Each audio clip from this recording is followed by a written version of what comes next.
ঠিকানা college. Casual স্টাফের ঠিকানা হচ্ছে কলেজ। হ্যাঁ, আসলে ব্যাপারটা হচ্ছে, দেখো, তৃণমূলের ভেতরে না একটা খাট সংস্কৃতি আছে। ধরো খাটের ওপরে টুকটুকে গার্লফ্রেন্ড, খাটের নিচে টাকা।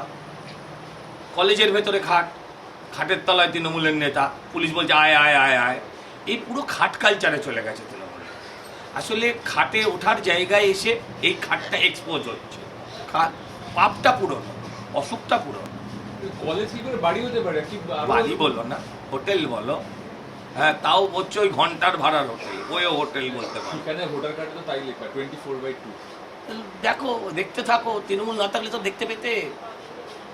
হ্যাঁ, তৃণমূল না থাকলে সব দেখতে পেতাম যে কলেজের ভেতরে খাট হয়, কলেজের ভেতরে ওই মনীষীদের ছবি হয়, বিভিন্ন ধরনের প্যাকেট পাওয়া যায়, মদের বোতল পাওয়া যায়।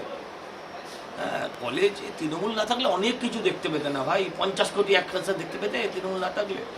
Thanks to Trinamool. আর এই ভোটার তালিকার গন্ডগোল কি আরো আছে, আপনি জানেন? আরও খুঁজে বার করতে হবে। আপনারা পুরনো ভোটার তালিকাটা দেখলে আরও ভালো বুঝতে পারবেন।